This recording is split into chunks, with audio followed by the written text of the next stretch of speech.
Hey there, internet friends. Welcome to another episode of That Nerdy Site Show, a weekly podcast where the team members from That Nerdy Site get together to talk about our lives and all of the nerdy things we love about them.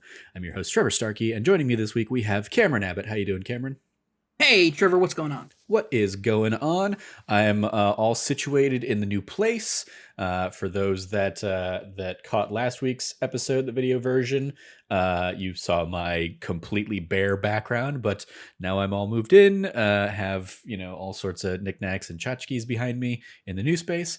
And yeah, this is we did that D plus show this week from the new space as well. So this is but this is the first time for this podcast. So yeah, and apart from that, eventually Cameron's going to be joining me. But other than that, don't have much in the way of housekeeping. So yeah, just kind of stay tuned to our normal weekly stuff. That D plus show, our Tuesday and Thursday Let's Plays. We did a bonus Let's Play this week of God of War Ragnarok on Saturday, so you can go check that out. But yeah, if you like what you hear, please remember to like, subscribe, rate, review, share the podcast with your friends, all that fun stuff. Other than that, Cam and I went and saw Black Panther Wakanda Forever on Friday afternoon, evening. And so we're going to be doing our typical spoiler-casty kind of episode. So as always, we'll dive into kind of spoiler-free impressions first, for 10, 15 minutes, however long that's going to be. It'll be clearly delineated in the description of the episode. And then we'll go full-blown spoiler talk. So Cam, kick me off with what did you think? Because we went and saw the movie. Then we had dinner afterwards, but we didn't really talk about the movie Nope. at dinner. We just kind of we're like, well, we'll cover it on the podcast. So it's been a couple days. What did you think of Black Panther: Wakanda Forever? I don't think it was just that, like, we tried to, but I think it was still so fresh for both of us that we really didn't have, like, great articulation about how we felt about it. Like, I'll put it out this way. This is a big movie, and a big movie not in just like, oh, it's a big budget movie. I mean, it's a big movie. There's a lot that happens, and it accomplishes a lot. That being said, I have to say, I think that, oh boy, sorry, give me 1 second. I have to do a quick little adjustment on my volume, because otherwise Trevor's going to be angry about why I was blowing it out the entire time. I'm so used to it at this point. I just break everybody's levels down anyway. Yeah, that's fair. Yeah, no, I felt that that this movie, it accomplishes a lot. This movie does so much to, it had to do so much, Mm-hmm. and it accomplishes it completely. My feelings about this are, I think it's, with the challenges and issues that were going into this movie, just with the passing of Chadwick Boseman, this movie is a triumph. It is a triumph for the Black Panther franchise, in that it is a film that in two films it has, one, established Wakanda as a place that feels real, and feels like a place like you want to exist, not just exist somewhere in the world, but that you want to live in, and it feels so lived in, and there's so much culture that is just expressed throughout the scenes that you see Wakanda, just like the general people of Wakanda as they're just going about their days. And in several scenes that I won't go into detail with, but there are several scenes where you get such a powerful sense of this incredible place, incredible people, incredible culture. And on top of that, you then have the actual ensemble cast who bring this film together in a way that it is greater than the sum of its parts in so many different ways. I thoroughly enjoyed the film. I thought it was fantastic, but I also came into this film with knowing, one, very little about it, and two, very hesitant about it. When I heard that that they were moving forward and they were doing filming for Wakanda Forever, I was so basically I should also preface this by saying my feelings about the first Black Panther film are, it's in my top, I don't know where it's at now, but it used to be in my top 3 MCU. It's still probably within my top 5, if not my top 10. I was a massive fan of the first Black Panther. I've been a massive fan of the Black Panther character for years. When people were saying, when Black Panther was announced, and a lot of people were like, oh, well, like casual MCU fans were like, I mean, Black Panther, okay. And I'm just like, people just do not know what Black Panther is, what it can, like, the amount of comics from the 70s up until modern day of this incredible country that is so unique, even in the Marvel Comics universe, where there's alternate dimensions and civilizations out the wazoo. Wakanda stands at the top of them all, and it's such an incredible cast within those comics, and seeing them come to life and seeing original takes on these characters was just an amazing experience with Black Panther. Not And then to add on top of that, getting to see it become this cultural iconography for especially Black Americans after, and anybody else who's been affected by the African diaspora. Um, it's such an amazing thing to see, and getting to see it in theaters the first time was a incredible experience that, even though I think in repeated viewings it has not been as impactful, the memories I have of first seeing it in theaters, just a theater full of people and just seeing people's reactions to it, has just been the best. And so I love Black Panther. And so my hesitation was really just to, how do you handle Chadwick Boseman's passing? What do you do about T'Challa as a character? How do you handle the impact of not having a T'Challa? When they announced that they weren't going to be recreating him with CGI, they weren't going to be recasting T'Challa after Chadwick's passing, Kevin Feige just came out and said, absolutely not. It's still way too fresh in people's hearts and minds to do that. And that was 2 years ago. But like, where does that film come out now? And seeing what they've done with it, and it has just been, I think it's just a fantastic film. I think your mileage will vary based on how much of an important film Black Panther felt to you. But if you are a fan of what Black Panther did with the idea of Wakanda and the idea of this, what does a mythical nation of lore, like an Atlantis, look like as a modern civilization? And to see that reinforced in this film, and to see that even brought into further life, was an awesome experience. I just felt like they accomplished what they needed to, and then they even brought more to the table. So those are my initial thoughts about the film as a whole. So I'm with you for a lot of that. I think all the stuff they dealt with the character of Black Panther and with Wakanda and even with Namor and kind of the universe that they set up for Namor, I think a lot of that works really, really well. And I think it tells a really compelling story and a really impactful story. And we'll talk about more specifics when we get into spoiler talk. But I think, as I've thought about the movie for the last couple of days, I think it also suffers from a little bit of Age of Ultron-ness, in that it's setting up Ironheart so that her Disney Plus series can be introduced. And that's not a spoiler or anything. That's like, she's been in a lot of the preview stuff, and it's known that she's going to have a Disney Plus series. She doesn't really serve the story outside of that a lot more, apart from kind of MacGuffin-y.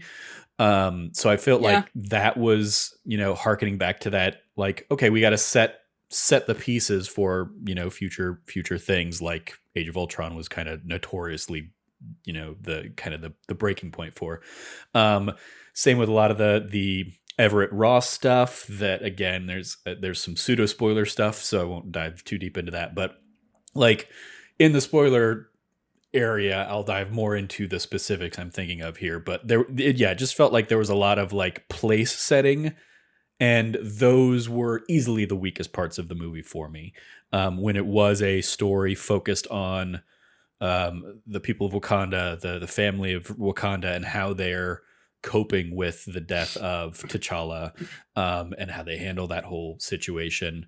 I thought, it was firing on all cylinders. I think all of the Namor stuff that they introduce kind of works thematically with a lot of the other elements they're kind of playing with there.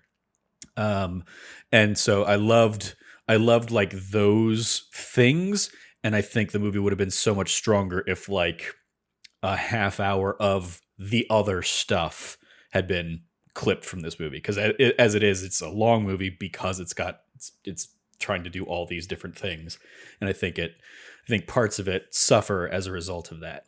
I mean, Wakanda is still incredibly beautiful, and yeah, the culture that was established and set up in the first film very much continues on into this one with new elements and new kind of visuals and stuff. Because it was also, our first time visiting Wakanda since Infinity War, basically, since the snap, since the blip. Um, and so it is like, how did we don't get like it's spelled out, here's how it impacted the world, but we do see like different architecture, and obviously like it was ground zero against the war in the war against Thanos there in Infinity War. So some rebuildings obviously happened, and we get like hints and nods to some characters elements as a result of kind of the succeeding years, which are really cool to kind of like fill in the gaps. And similarly, I think what this does in particular for Namor and his kind of setting, it does a lot of the same stuff that like the first Wakanda did in terms of like introducing the cultural aspects and introducing kind of the history of that part of the MCU. It's cool. It's also a nice seeming divergence from like the comics. Oh, it's a massive divergence. It's an enormous divergence. I mean, yeah, it in particular, and we'll dive more into this in spoiler realm. Like it's not Atlantis in large part because DC beat them to the punch with Aquaman and Atlantis. So they've kind of, rather than like confusing audiences or something like that, they've kind of taken a different direction. And I think it's a really cool, interesting direction that gives the character and gives kind of the history of that culture a new flavor that I think was really cool and really like exciting to see, and serves as a nice companion for Wakanda and in kind of all the ways you introduced. Music, I think, is one of the standouts in large part because it's the kind of the hip hop influences and African influences that we had from the original Black Panther.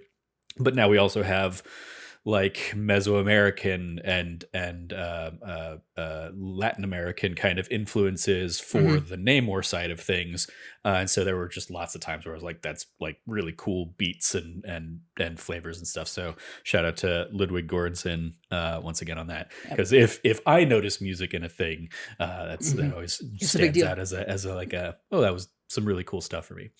I will say about the music in particular, I was a bit concerned because Kendrick Lamar was not coming back for this soundtrack. And so I was like, I'm really curious because Kendrick Lamar was such a massive part of the original Black Panther score.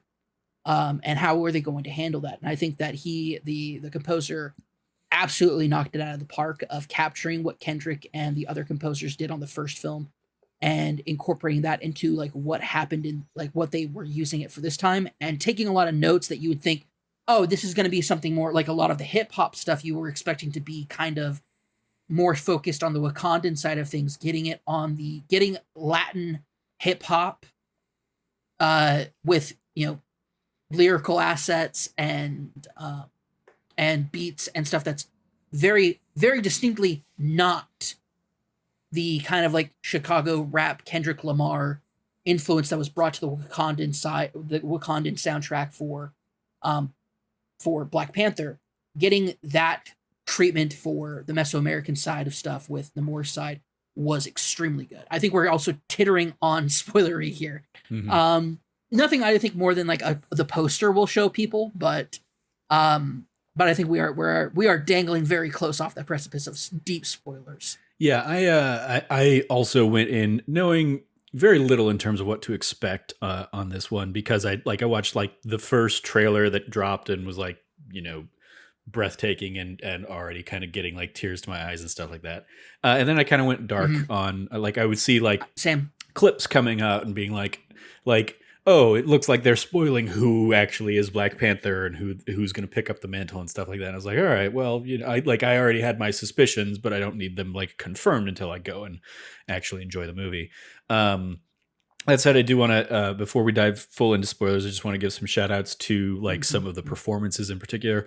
Oh my Angela gosh. Bassett, I think, kills it in what is asked of her, and as well as Letitia Wright, who are given the brunt of dealing with the fallout of T'Challa's passing. Um, and They both deserve Emmy nominations for this film. I Like mean the that would be the Academy wrong Awards. awards. But yeah. Yeah, Academy Award. They both deserve Academy Awards for this film. Like their performances were like multiple times, especially Angela Bassett. Oh my gosh, Angela Bassett. Multiple times just bringing tears to my eyes and just like like this we won't get into spoilers, but there's like this film just like absolutely what's great is it's not manipulating you to make you feel like that throughout the entire film, but they knew exactly what they were doing from the kickoff of this film, and they just freaking nail it with these emotionally important moments. And goddamn, it's so good. yeah. Tanaquerta Mejia is phenomenal as Namor. So good. I think he was really good and really impressed me.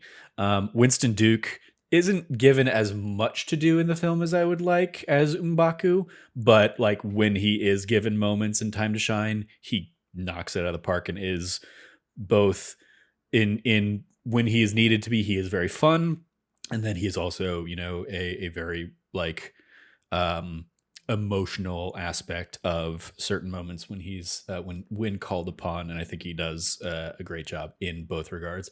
And lastly for me, Denai Guerrera as Okoye.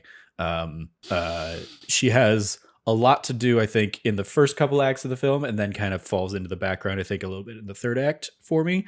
But she's just another one that really stood out as like, yep, everybody's bringing their 110%, and it's like, I know I've seen some of them talk about the fact that like part of this movie was also just them grieving together, grieving the loss of their friend.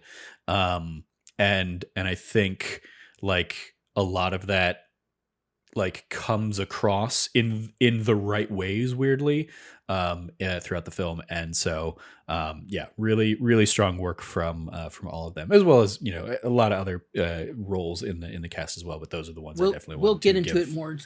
Yeah, we'll get into it in more spoiler territory, but there is a scene between Angela Bassett and, I apologize for forgetting, her name slipped off my mind, but she plays Okoye. Denai Guerrera. Yeah, thank you.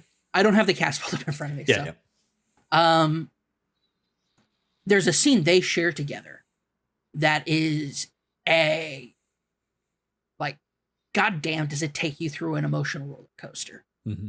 And they both carry that through that scene, and it is, goddamn, it's heartbreaking. Yeah. On multiple levels. Like, it's incredible. Like, this film is incredible. People need to see it. And I would say we saw it at the Cine One at Harkins. This film is a visual delight as well.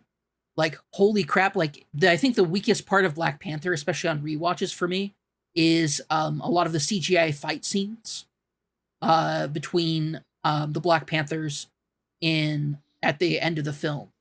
There's some really rough CGI work that I just thought was rough, considering like the technical accomplishment that the rest of the film has. And I was blown away by just the level of and capacity for improvement that was done for like some real CGI heavy fight scenes. There, like, it is a truly like visual feast, regardless of wherever you're at, whether it's just like a small scene in a forest, or a regular urban scene in Boston. There is like, they do such a great job of bringing incredible visual elements, and Ryan Coogler's just an incredible director. His cinematography team on this film absolutely knocked it out of the park, whether it was in a place that was more like, whether it was a fictitious place or whether it was a real life location. They just knocked it out of the park every single goddamn time. Yep. All right, let's go ahead, dive into full-on spoiler territory. So, as your last chance, if you are averse to spoilers, go ahead and duck out now. Thank you for checking out the first 20 minutes of the podcast and enjoying our spoiler-free thoughts. Go check out Black Panther and then come back. Seriously, if you are like, I'll wait, I'll listen to these guys talk about it. Even if you've listened to other spoiler casts, stop, go see this movie. It's so good. All right, Cam. So yeah, last chance. Duck out now, Cam. Spoilers are off. Go ahead, hit me with whatever you want to hit me with for the beginning of spoiler talk. Holy shit! I was so blown away by what they did with Namor. Okay. The rework for Namor's backstory, the ditching Atlantis, going Mesoamerican, the whole Kitakatl, like bringing that into it.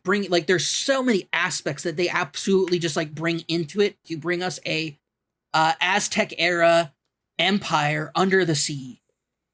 And just, it's so incredible. And I like everything about it, from like the way Shuri gets there to the way that like these people are living. And it's interesting because like when they're on land, they're blue, but when they're underwater, they're just like, you just see a like broad diversity of people.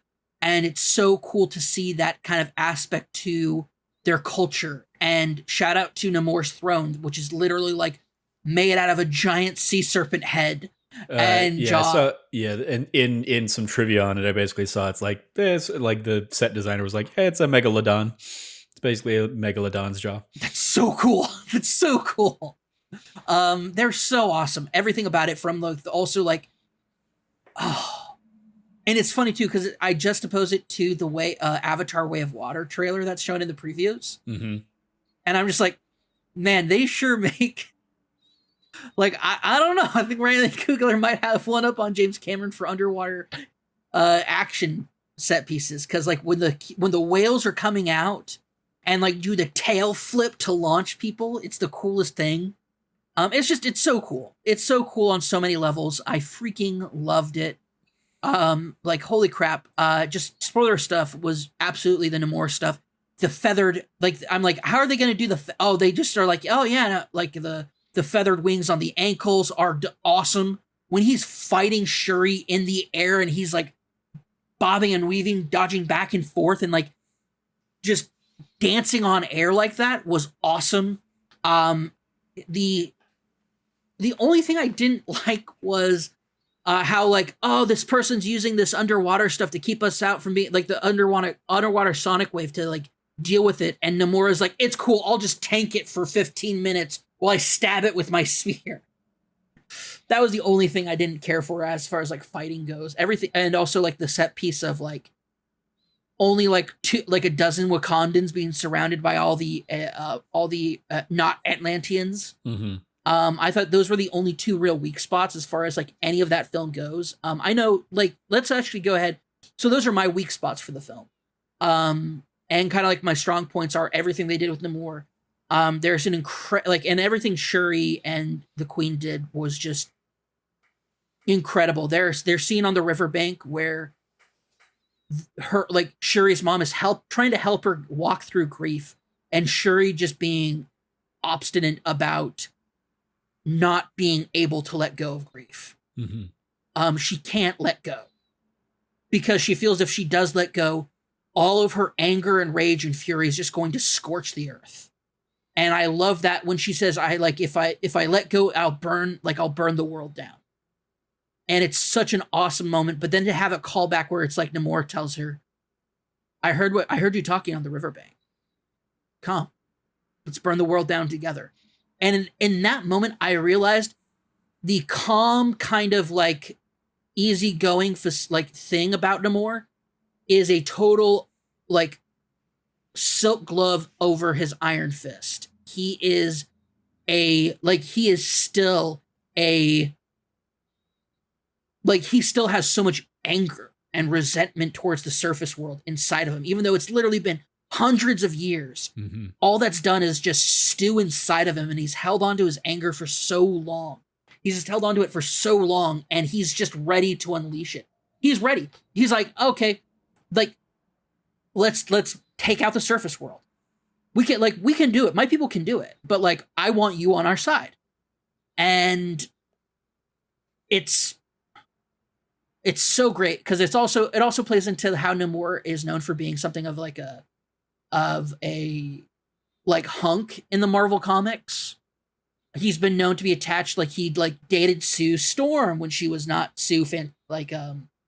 when she wasn't like married to Mr. Fantastic, before they got married and engaged and stuff. When she wasn't Sue Fantastic. I think you mean Sue Richards. Yeah. Sue Richards, yeah, sorry. Sue Fantastic. Gotcha. Yeah, no, when she wasn't, before she was Sue Richards, she was Sue Storm in the comics, and like she straight up dated Namor. Like that happened. And then there was Namor's dated Emma Frost. He's been around a lot. And I don't mean like that in like a slut kind of way. I mean that he's been in a lot of featured like mainline comics from Marvel Comics, and he's a charismatic, charming, captivating king. But his anger and his ire at the surface world is always present, but it's always an underlying thing with him. Here they bring that to the forefront, and they really focus on that for him, and it really makes it, and they just make it work so well. The actor who's portraying Namor, and also let me rephrase that, go back a moment here. The rework that they did for where the name Namor comes from, absolutely nail it. Mm-hmm. They absolutely nail it. Nino Cinnamore or whatever, basically son without love. And he pulls it from the sin amor. And on top of that, he also, when he is introduced, he goes, he says, my people call me Ketokan, but Cuckoo clan. Cuckoo. I knew I was gonna not remember. It's the proper pronunciation for the term that we normally use in English. We've anglicized it. Quetzalcoatl is the anglicized way of saying it. But let's be true to what it actually is. Cuckoo clan, yeah. Cuckoo clan, yeah. Cuckoo Khan. That's what. Cuckoo Khan. Yeah. The feathered serpent. He's so cool. And when he introduces him and says, "But my enemies call me Namor." And it's just like that, and then that callback to like when he tells Shuri where the name Namor even comes from. And it's so damn good. It's so damn good. It's great. Also, shout out to the drop for him being introduced as a mutant, which is a shout out to Namor being the first ever mutant in Marvel Comics before the X-Men were ever introduced. He was introduced as a mutant in the Fantastic Four when he was debuted. Also, shout out to them just fucking dropping the Submariner thing. Like, not even bothering to bring that in. Like, it's not been a thing in the comics for a couple decades now, but it's so nice just to have it dropped. Because it was such a, like, how do we make Aquaman without making Aquaman? Tie-in, kind of like baggage that they've dropped in the comics for years. And so just like not even touching it, Ryan Coogler and the rest of them were just so smart just not even to touch it. Goddamn, like there's so many things about this film. Let's talk about something that I think you did not think worked very well. That I did think worked well because I think it gave us more information about some characters that we saw in Falcon and Winter Soldier. And we kind of can get a glimpse of like where things are at with the American government right now, post Falcon Winter Soldier. Because in Falcon Winter Soldier, things were kind of like really messy between the CIA and the military, and kind of like the status of the Winter Soldier and the new Captain America, like where things were at with all of that. Like we're kind of in a murky place, and we kind of got a better idea of where things are at now, if just a little bit. Yeah, I mean, I think you're alluding to the Julia Louis-Dreyfus aspect of Valentina Allegra de Fontaine appearing in here and being also established as Everett Ross's ex-wife. The ex-wife thing, but also, when we watched the movie, I almost facepalmed when she's announced as the CIA director. I was like, oh my gosh, that's such a typical CIA thing when you're referring to like when you're talking to other people outside of the CIA about like what you do, like, and they say, well, I'm with a company, or I'm with the company. Or she says, well, I'm running a company. And so she refers to that in Falcon Winter Soldier, I wanted to just like facepalm because I'm like, of course it's the CIA. I I mean, I would need to go back and like rewatch that stuff, but sure. Let's assume she was, cuz like in that, like Thunderbolt Ross was still like a playing a role and kind of directing, here's why Sam isn't going to be the new Captain America up front and stuff like that. So like her Oh, stuff here, it oh, is but that's the U.S. military though. That's the Pentagon. That's different from the CIA. fine, all whatever, all the branches of government, all that stuff. I still like, I don't think she's like giving a hint and a nod to that, the fact that she's the CIA director in Falcon Winter Soldier in her scene with knockoff Captain America. I would need to rewatch it, but like she's obviously been like the Nick Fury kind of like connective tissue through a lot of the Phase 4 stuff. And here it was just like, okay, like none of what she's done has really like added a lot apart from being like, oh cool, they got Julia Louis-Dreyfus. Yay. But until like that is very much a like setting up for Thunderbolts at the end of Phase Mm-hmm. 5 kind of thing. I'm just like, I don't like, you've not given me a reason to care. So the fact that you're just introducing her yet again and have conveniently tied her in as the, the ex-wife of the, the Everett Ross character that we met back in first in Civil Civil War. War. Mm-hmm. Yeah. And then obviously again in the original Black Panther. It's like, okay, whatever. It's like, I mean, she and Martin Freeman have fun little chemistry together. Cool, fine. Like, I'm never gonna be mad that Julia Louis-Dreyfus is on my Also, screen. shout out But to her to like outplaying him when she says the beads, and he goes, yeah, "What beads?" She goes, "The beads that we put like that a we put bug on, tracking yeah. the bug on Before you even got arrived, yeah. to the crime scene." The moment when he like realizes, oh shit, I mean, like she's had one over on him the entire time. And also shout out to Martin Freeman. Just like, I just love Martin Freeman. I loved him in Civil War. I loved him in Black Panther. I love him in this film. I think his American accent is great. I love it, even though it's like not great. It's not really that great. I think I love it. I love Everett. I love Everett Ross as a character, as somebody who has seen the wonders of Wakanda, and unlike a lot of the rest of the world, which has like great tie-in at the beginning of this film for basically being like, well, what's the like, how is the world treating Wakanda now? And it's like, oh, they're treating it with fear and trepidation. mm-hmm. And also shout out to them basically making us think that for sure it was going to be the Americans who were storming that facility, that outreach center, and then turning it on its head and being like, actually it was France. And it's like, god damn, they got us. Was it? It was France, yeah. Did they confirm Because it was France? yeah, because let me, 'Cause- I need to remember her name. So Okoye, yeah. Okoye speaks like when she says, here are your soldiers basically, and then when she returns the soldiers, she speaks in French and directing it at the French ambassador. Yeah, I guess UN. I mean, I didn't catch that she was saying, "Here are your soldiers." I thought she was just like, I mean, the whole thing of that being like, we were putting on a show, like we've let you all know, we know exactly who is, we know it's a member state, we know people are interfering. I thought it was like, I walked away thinking it was intentionally kind of left vague, and it could have been anybody slash kind of a joint task force kind of thing, since obviously, we had Toby from The West Wing, aka Richard Schiff, out there as like the U.S. representative at this United Nations-esque thing, and then some lady in France. But I mean, like that whole thing like didn't particularly matter so much as like. I mean, I'll also say, like, I assumed from the start, as soon as Julia Louis-Dreyfus got introduced, I assumed that like she was probably already a step ahead of Everett, and That's fair. that he was just kind of playing into her hands the whole time.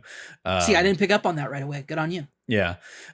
Similarly to, I mean, the one of the things we did talk about was the reveal at the end that Nakia and T'Challa have a kid, and he's now Toussaint in Haiti.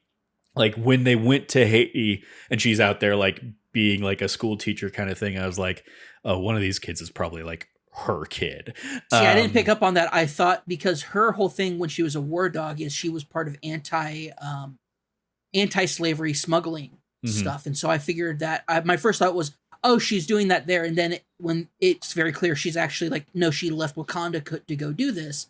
My thought was, oh, and then when she talks about like the time, like I was reading something where it's like the timeline of it basically kind of fits into this narrative that she didn't get because if correct me if I'm wrong, but she doesn't get blipped. I mean, we never get confirmation, but like this seems to confirm that she didn't get blipped. Like we So hadn't she didn't get heard. blipped. She has a child, but she has a child in Haiti. She left me. She Yeah. leaves Wakanda, is in Haiti, has a child, and then when T'Challa comes back, T'Challa makes the decision. Actually, let's not announce my son.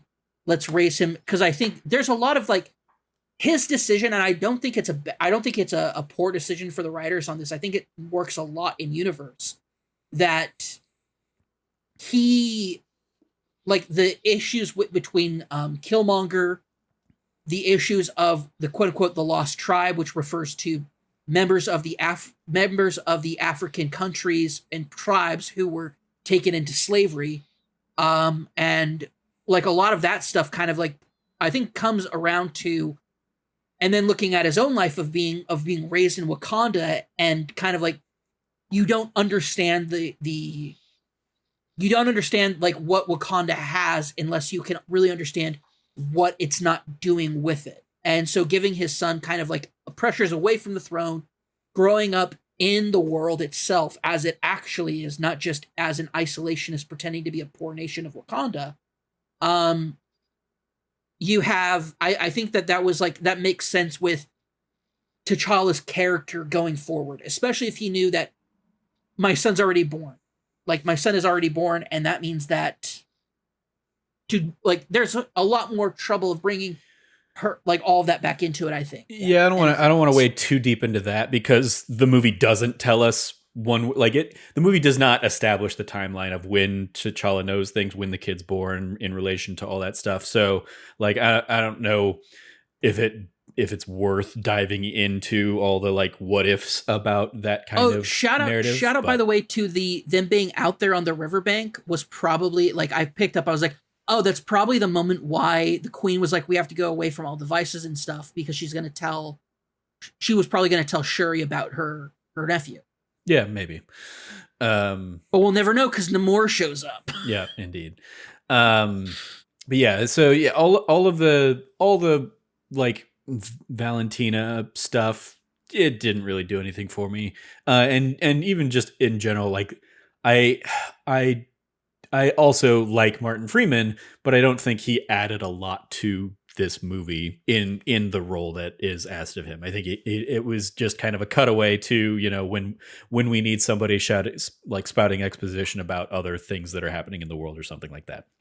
Similarly, Sure. as we touched on, like I like the Riri Williams Ironheartness of it. Like she spends most of the movie as like the MacGuffin. She's the researcher, the you know, the person who invented the machine that detects vibranium. So like that's who Namor is after, and that's who Namor gets Wakanda after. And so like she's set up as a MacGuffin first and then a character second, and that never works for me. That's Clara fair. in Doctor Who's another example of that like really comes to mind of like, all right, they were a thing you were looking for first, and then you started filling in the holes and stuff like that. I mean, again, like performance is fine. Like and everything she's asked to do is fine, but it's very much like it's not really nitpick for you for sure serving this movie so much. Apart like her big real moment of impact, I think, in this movie is Angela Bassett's Queen Ramonda sacrificing herself to save this girl who is nothing to like her in the grand scheme of things. But she's such a great, oh my god. Yeah. When she looks up and knows she can get out on her own, but then she sees Riri like sinking far below her, and she goes and grabs Riri anyway, my heart just like sank. I'm just like, and then they're trying to like bring them both back, and Riri comes back and she's not, and like, man, dude, I was just crying at that point. I had just tears flowing. Because I was just like, you can't do this twice in a movie, Ryan Coogler. You can't do this to me twice, man. Like, I didn't think they had the audacity or the balls to do it twice, but they did. On that, I guess taking it all the way back, I think one of the big spoiler things obviously is how do they deal with T'Challa's passing? What happens there? And I like that it was just like the pre-title sequence thing, even of just he dies off screen from an unknown illness, because that is like so true to life to really how we all kind of like learned about Chadwick's stuff. What's also very interesting about it is that it shows like the Queen was with T'Challa when he died, and Shuri was doing everything she could to like. It's like, well, we don't know what's wrong with his, like, we don't know what's wrong. So what's our quickest route to bring, like, to saving him? The heart herb. Yeah. And so she's trying to recreate the heart herb to give him like a better shot at beating this thing, and she can't get it to work. And she gets it to 29%, and she says it has to be good enough. I have to save him. And then it just being like, she sees her mom, and that moment just like fucking broke me in half, dude. Yeah. I was just like, it just tore a hole through my heart, and I was just like, God damn. And then, like, goddamn, from the first like 5 minutes of this movie, I'm in fucking tears. I mean, right into the all Chadwick Marvel logo that they did when he passed. Like that being basically the Marvel treatment for this one in a moment of silence, I thought was incredibly beautiful and well handled. Sorry, like the specter looming over the film, but I think it was rethinking about that made me start crying. I apologize. No, it's fine. Like just kind of like setting the stakes, and because obviously you can't actually get Chadwick back for anything for this. Nope. So like them just letting it be a thing that happens very suddenly, very off screen, but also as we learn later through Nakia, like it was something that he was dealing with to some extent for some time, because like she had enough notice to know, and they had enough conversation to it. So it very much seemed like it was very heavily inspired by Chadwick Boseman's like real life scenario there. And so yeah, it like, and then we cut to a year later basically, and everybo's still dealing with, well, I guess we have the funeral, and then we cut to a year later. So God, that funeral is incredible. Yeah, it's absolutely incredible. And a year later, yeah, Shuri's still very much angry and dealing with her grief, or not dealing with her grief rather. I mean, she doesn't deal with her grief until the last scene of the movie. Yeah. If not the mid credits. I mean, like she is just raging throughout the entire movie, and it becomes very much a movie about like her vengeance. And it's initially a vengeance on the world, because who else can she try and take out? And then as soon as Namor takes out her mom, it becomes very much a targeted, all right, that's who my vengeance, and I'm going to put everything I can towards that. You spoke about it earlier. M'Baku as a character in this film, he did such an amazing job of expanding the role. We saw him kind of like as this exiled tribes leader. He is such a foundational support for Shuri's character in this movie, where when you think M'Baku's gonna be like, yeah, let's go after him, revenge, and he stops her, and he stops all of them, and he points out, he goes, we've lost a queen, like we've lost a leader. We know what that's like. Imagine losing your god, because that's what Namor is to him. He's a god. We will be in an eternity of bloodshed and of blood and war. And Shuri's response, just this venomous tone of, was my mother's life not worth it? Or worth blood and war. Mm-hmm. And it's just like in that moment I was like fuck, like everything that was under the surface just came to a head for a single moment of just like unbridled rage at M'Baku. And it's so, and how he handles it as a character of just being like, okay, all right. Yeah. I mean, like, Like, he says, of course she was worth it. But like, we have to be better, kind of like it's very weird also playing this, as I'm or like watching this as I'm playing through God of War Ragnarok and all the like God of War is the God of War 2018 like vibes that are be like just better. fueling it. And there's, I mean, one of the big themes about God of War Ragnarok so far is like Kratos Tyr don't want to go to war. They don't want war, even though they are the gods of war. And so yeah, that whole subplot kind of thing here. But yeah, M'Baku, I think like in that second funeral scene of Queen Ramonda's, is very much like trying to talk her down, talk her off a ledge, and she's just not hearing it because now her grief is compounded exponentially. Oh And yeah, for the first time ever, it's focused on a single person. yeah, It's focused on number one. And okay, yeah. Go ahead. So go ahead, keep going. I mean, I was gonna like the thing I think that we also have around it, like because that happens, and then she doubles down her efforts to recreate the heart-shaped herb, and is successful now that she's got like the extra pieces because of Namor and like that whole culture also coming from vibranium. Like she's able to kind of like create that, become the new Black Panther, and basically say like, we're like, I'm doing this, I'm taking charge.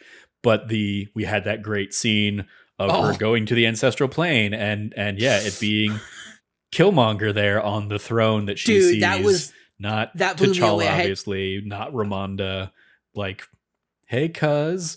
God, And that Michael was B. so Jordan good. is back, and the thematic like connections between those two characters of both of them are becoming the Black Panther out of a place of rage, and that's why she's seeing him, I think, was such a great choice. It very much felt like they were going to have to bring him back somehow to try and like help cover the lack of a Chadwick Boseman in this one, and I thought they did it expertly in how they brought him back and how they used him in that sequence.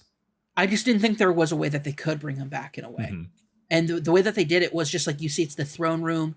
She walks around and it's him, and she's like, why are you even here? Like, you're like, all these problems you caused, like you burned the heart-shaped herb. I couldn't save my brother because of what you did. And him just being like, you're just like, he goes, you're angry. Like, I get it. Like, we're the same. And he goes, and she's like, we're nothing like that entire, like, we're nothing alike. And as she's yelling at him, the throne room erupts into flames around them, mirroring the when he burns the heart-shaped herbs in the first Black Panther. You see those rows of fire, and it's all of that. All of a sudden, she's literally so angry that she's lighting the ancestral plane on fire, and it's just like, it just solidifies they are not that different. And he does such an incredible job of being Killmonger, not who Killmonger that she remembers, but the Killmonger we see at the end of his life, of somebody who has lost, has accepted that he's lost, but is not even like, just still has so much contempt and just malice towards the world. Still, even though he was on the verge of death, he still had so much malice. Bury me in the ocean off a ship, like they did to, like, for the slaves who didn't make it across the sea.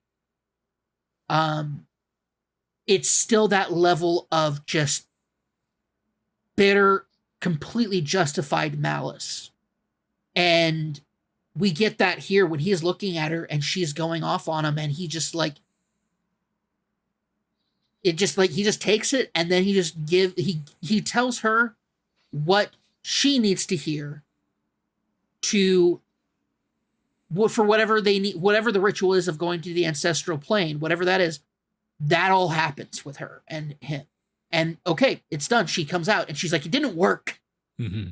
Yeah, and it's like, she's pissed that she saw him and trying to cover because she wanted to see her mom. It wasn't because the heart-shaped herb shows you who you need to see.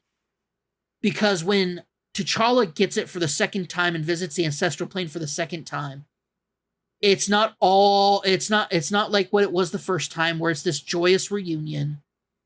It's a him calling out the ancestors for letting the war, like letting people, like not being the beacon to the world that Wakanda could have been. I mean, I don't, not the ancestor, specifically his father. Well, his father T'Chaka, specifically. yeah.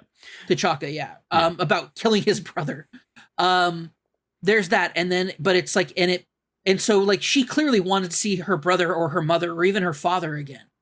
And instead she sees the one person because that's the person she needed to see. Mm-hmm. Because she would not have made, when she gets the message from her mother at during her fight with Namor, I do not believe that she could have accepted it had she not faced Killmonger in the ancestral plane first. Yeah. Because, yeah, I don't think it would have worked for her character as much as if it did. Then hearing show them who you are. Mm-hmm. Yeah, the ending showdown, I think, between her and Namor is very much like, okay, my grief and my anger has taken me so far, but yeah, the mom, show them who you are. Like, I'm not a killer. I'm not going to murder. Like, I'm even you, the person who took everything from me in this moment. I'm not going to kill you. Is like the thing that redeems her. I think it'd be very tough, I think, to redeem Namor in terms of like if they ever want to try and like make him on the hero side of things. It's an uphill battle because of killing Angela Bassett's character. Yeah, he murdered but it's like even in that, like the like declaration of war aspect of that, like assault of I didn't bring all of my forces. If I wanted to, I could have made this an all-out war thing. I came with a very specific targeted strike in mind. You are the queen now. Bury your dead. I'll be back in a week and either join us or die. I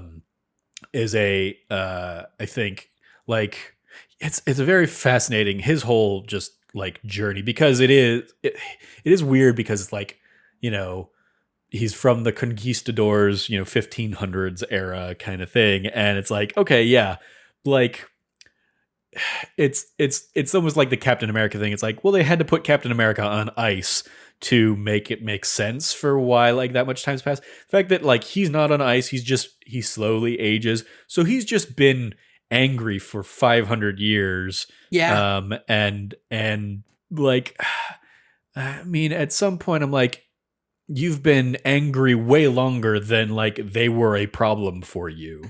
And admittedly, like obviously that it speaks to the larger colonization kind of thing. And it's not like they stopped colonizing after he was under the sea and his people were under the sea. So as he would continue to come up to the surface, I can buy that like he's still mad and he's super isolationist, just like Wakanda was. But it is almost like it's like Killmonger, but it is a different flavor of Killmonger, kind of carrying over from the first movie in this one. But the idea of justified malice is such an incredible theme that Black Panther and Wakanda Forever have both used so incredibly well. Ryan Coogler is such an incredible writer and director that he has been able to use the same thing twice, use the same tool twice, the same theme twice, and give us something that feels completely different on the surface, but at its core is the same. Namor and Killmonger being both these people with his yeah, you're right to be angry about it. You're right about colonization. You're right about the war on poverty conducted by the white American government against the against black American citizens. You are right about Wakanda, leaving the lost tribe to fend for itself. 100% you're right. You are justified in your malice, Killmonger. And on that same note, you are justified completely in your malice when you look at the damage that the Spanish colonization did to Mesoamerica, to Central America, to South America, and continues to still be problems that we have today. You are right. You are right in your malice. You are right in your anger. But the twist on that is, but you can't grow with that. That can only hurt and destroy. Mm-hmm. You can't move, if you can't move past your justified malice, you can't build. And you can't come to terms, you can't make decisions that are bigger than your own malice and anger.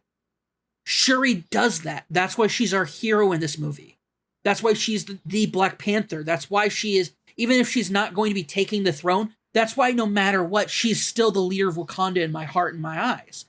Is because she had it in that moment and she chose her people. She chose people over herself and and her own feelings about it. And in doing so, she gets her incredible ending sequence where she has this incredible moment of where she completes the ritual of grief that her mother showed her at the beginning of the film on the beach in Haiti.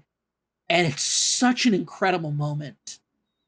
I believe it's Letitia Wright who plays Shuri, correct? Yeah. What she does in that throughout this entire film is just absolutely incredible. What she's able to do in those last 30 minutes, the cycle that she completes, it's incredible. And it's captured so incredibly well here. God, she's so good. It's so good. Yeah. I will say, and I've touched on this a little bit after we saw the movie the other night too. This is another movie much like Far From Home, Spider-Man Far From Home, that hides its real ending in the mid-credit sequence, which is so bad. Like they need to stop doing that. Marvel needs to stop doing this. Like the movie ends with her on the beach, grieving and all that stuff, and then we get like the first run of credits.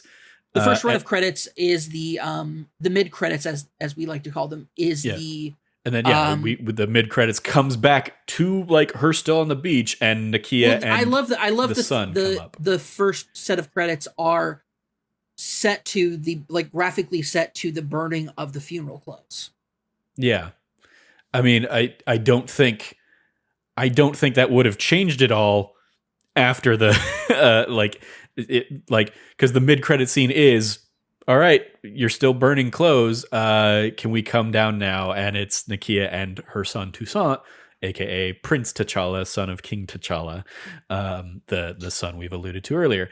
When they brought that kid, and I was like, you didn't, yeah. And I'm like crying. I'm like, you didn't do it, and then he did it. Yep. And again, like I anticipated that.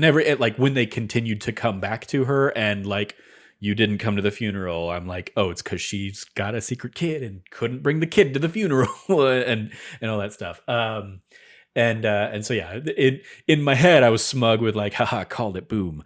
But also I was like annoyed that once again, like if not that people do this with Marvel movies now because they've trained the audience after 30 movies, but like if you leave the movie when the credits start to roll, you are missing out on a crucial piece of information for this movie in particular. And obviously Spider-Man Far From Home was an even more egregious example because at the end of Spider-Man Far From Home, everything's hunky-dory for Peter. He's got a girl, he just dropped the girl off, and then mid-credits happens and J. Jonah Jameson reveals Spider-Man's identity. It's like, okay, that's the real ending of this movie. How do you make that the mid-credit sequence? And then this one did not have an end credit sequence, even like a trailer for another movie or anything like that. So that's, and I will say like the mid-credits scene happening and then leading into our friend Chadwick kind of like sentiment.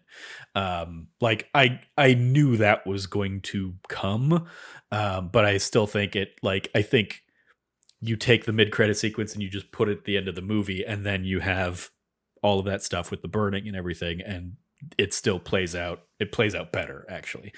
So yeah, that's just a pet peeve of mine of like, that's the real end of the movie. That's not a mid-credit sequence. That's the end of the movie that you just showed me.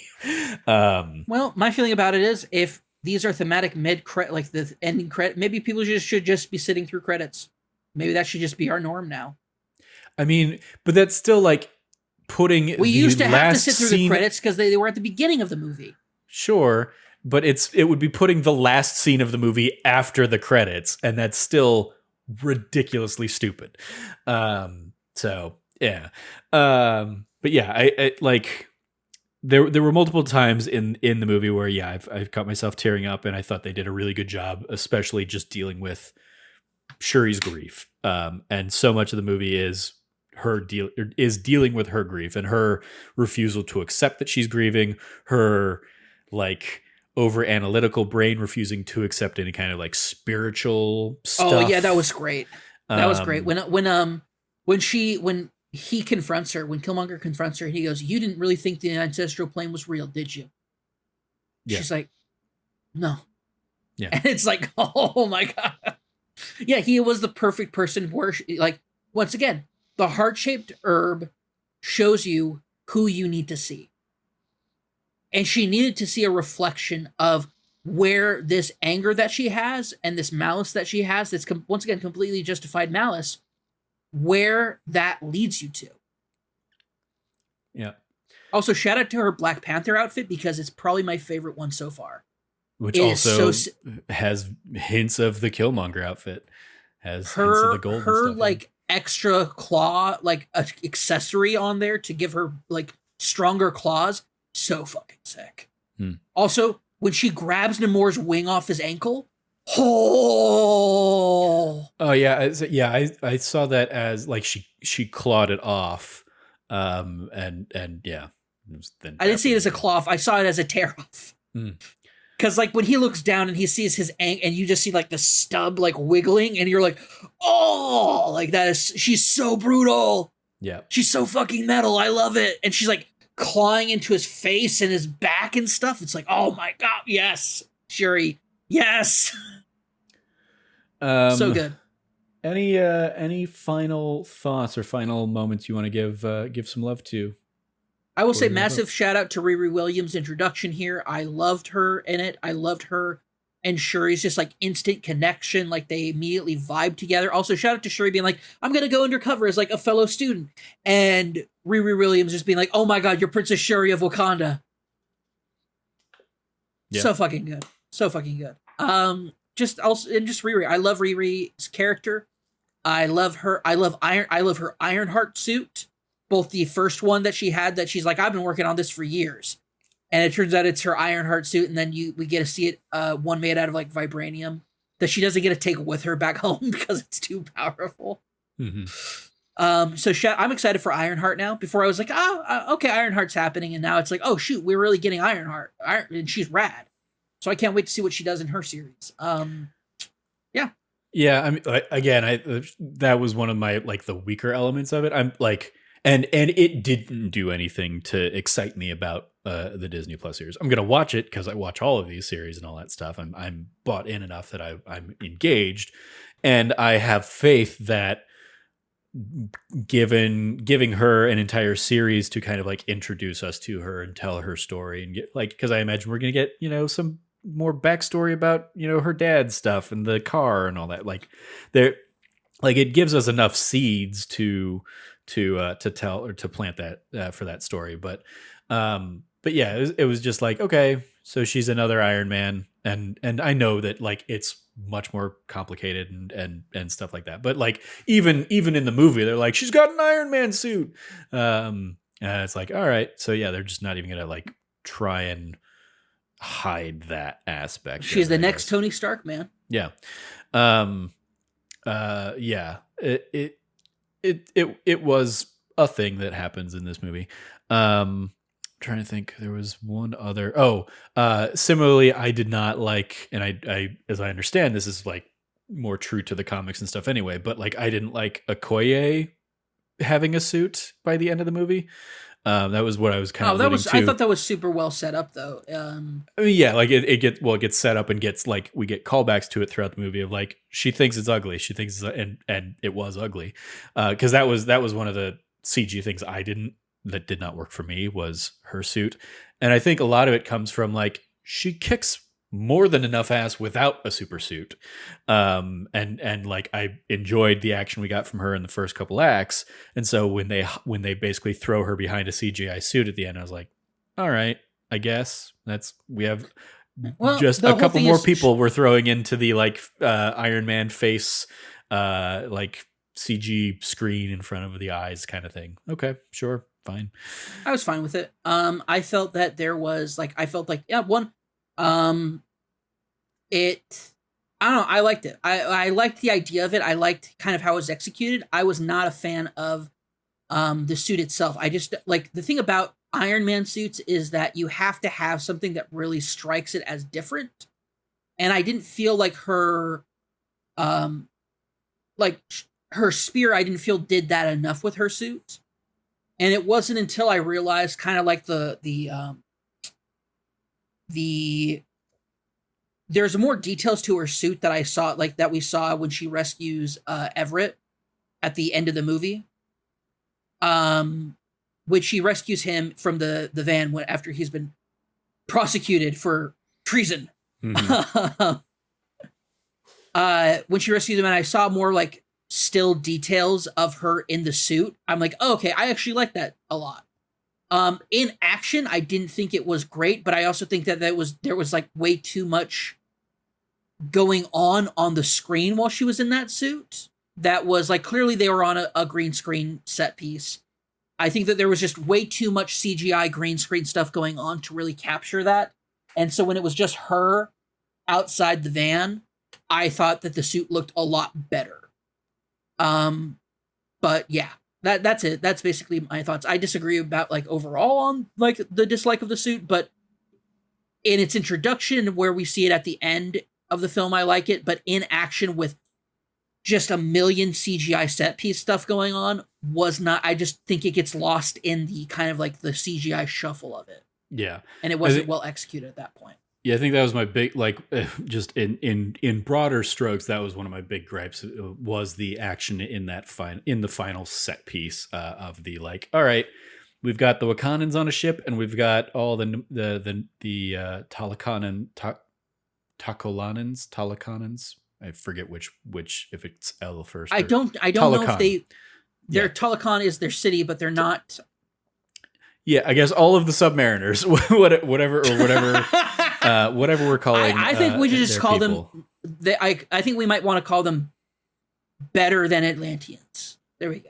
Sure. Better Atlanteans. There we go. Better Atlanteans. Namor's crew all comes in The like better Atlanteans. Yes. the moment they are coming in like on whales and stuff like that. Those were all like cool little sequences. But yeah, then they're just on this like giant Wakandan battleship and they're climbing up and yeah, it's just a CG kind of cluster mess where it does as you kind of touched on earlier, it gets down to like, okay, there's like 10 Wakandans left and they're completely overrun. The Namor's people are on the side of the ship like freaking barnacles.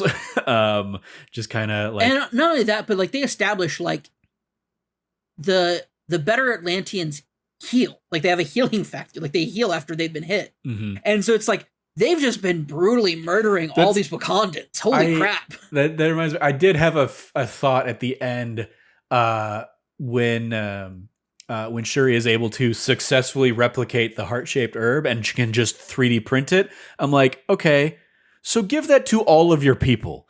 Give every Wakandan the heart-shaped herb. Stop holding this power of the Black Panther to yourselves. That's just as bad as colonizing people. It's not well, that. not just as bad. No, that's Yeah, I was about to say. I was like, Trevor, that's like 100 steps too far, my dude. I mean, it's the age old, like, okay, like Aladdin wishes to be a prince, okay, or you could have wished for a different economic system, where all of the poor people were raised up.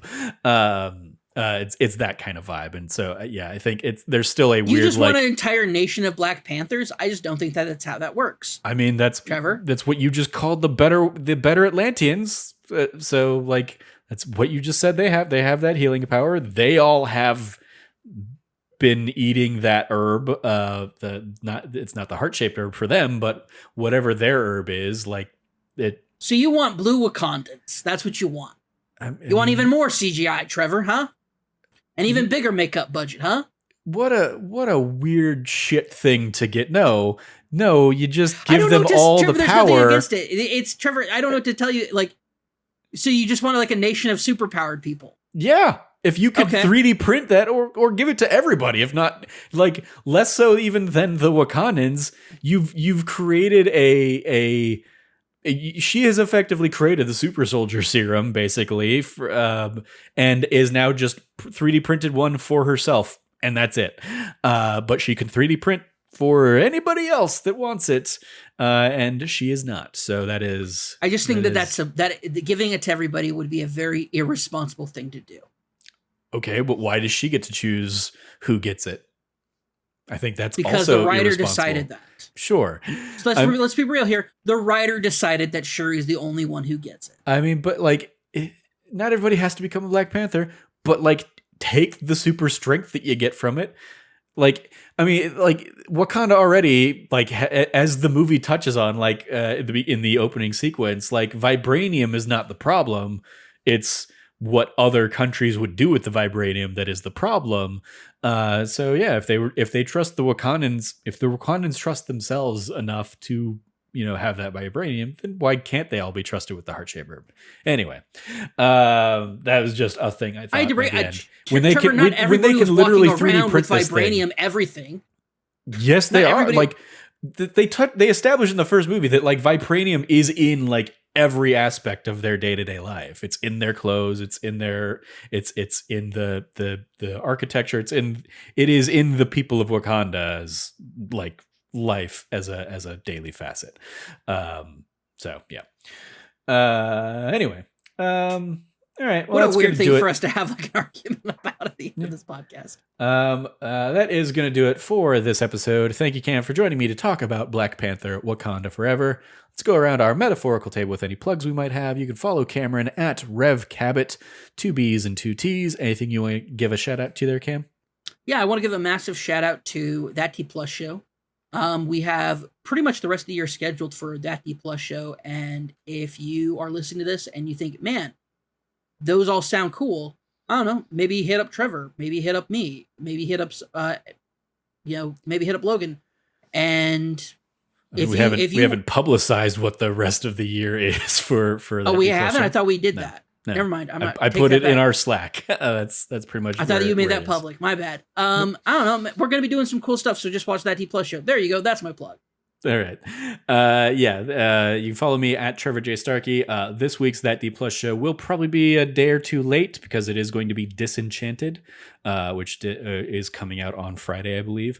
But yeah, last week's episode, we finally got around to Tales of the Jedi. So if you liked the debate that Cameron and I had there at the end of this episode, go check out the Tales of the Jedi episode where you can get us debating about the Star Wars timeline alongside Logan. Let's see, Disenchanted, Andor is going to be coming up. We'll do a full season recap of Andor, and then we get into like holiday stuff. So yeah, like come December, we'll be doing stuff like the Santa Claus 3, maybe another Home Alone, because we've done in the last 2 years, we did Home Alone 1 and 2 and Santa Claus 1 and 2. We also have the Santa Clauses, which will be coming out here before too long, and running throughout the course of the next month and a half. So it's basically going to be a holiday themed December. So yeah, I guess that's probably pretty much running through the end of the year. I don't know what or if we will actually commit to doing one of those Home Alones, because none of them are really good after the second Home Alone. So I don't know if we really want to put ourselves through that, but we shall see. But yeah, you can follow all of us over at That Nerdy Site or go to thatnerdysite.com for all the latest from us. Once again, if you liked what you heard, please rate, review, like, subscribe, share the podcast with your friends, all that fun stuff. Thank you for joining me. As always, stay nerdy and be good to each other.